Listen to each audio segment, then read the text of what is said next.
What is going on, everyone? We are back, and this is the review for Goosebumps, Season 1, Episode 7, Phantom of the Auditorium.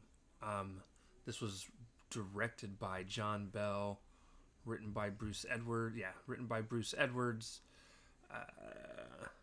based off of Goosebumps book number 24, Phantom of the Auditorium, was released December 1st, 1995.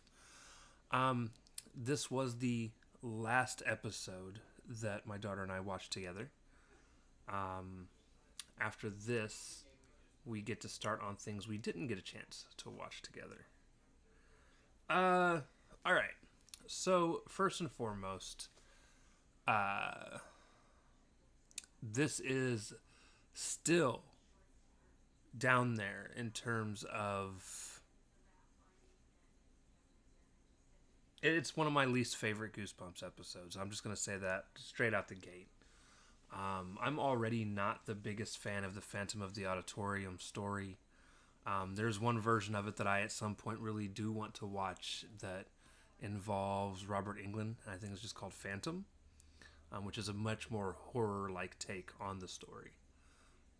However, just in its original setting, I'm not a big fan. And one of the things that I didn't really like about this book is while it was updated and they definitely changed some things for it to be more appropriate and to fit in with the high school theme, it's really just taking another story and kind of putting your own spin on it, which isn't something that I really recognize from R.L. Stine as far as when you go through and look at all of the other stories that they've done, right?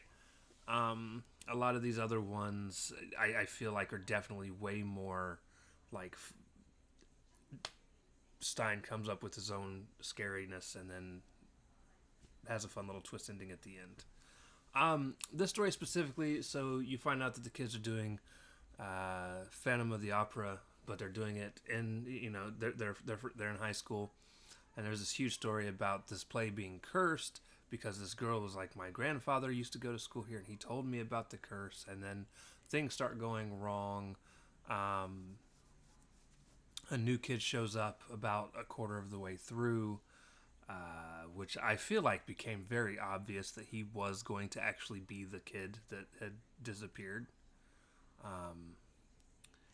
And then there's this like night janitor dude that's not actually really a night janitor at all.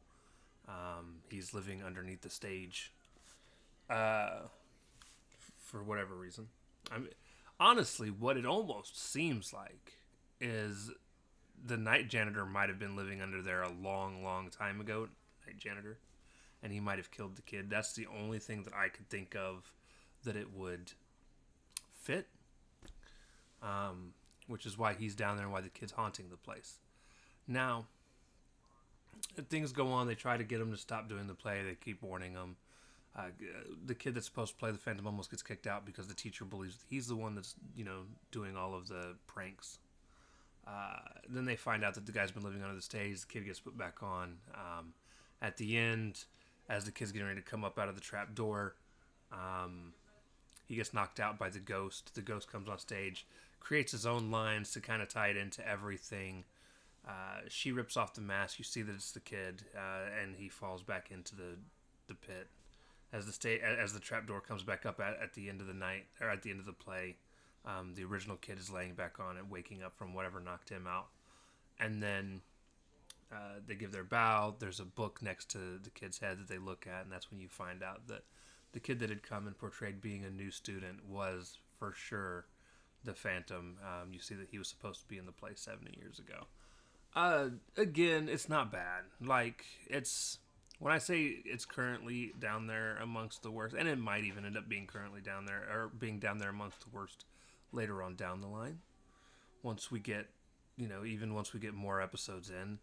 However, it just for now, it's probably my second least favorite. I still think Cuckoo Clock of Doom is below this,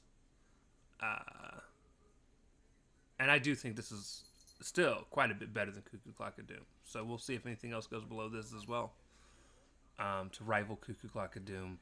But over and above all, not a bad story, just not really one of my faves. I am super excited. The next Goosebumps one we will be checking out is Piano Lessons Can Be Murder.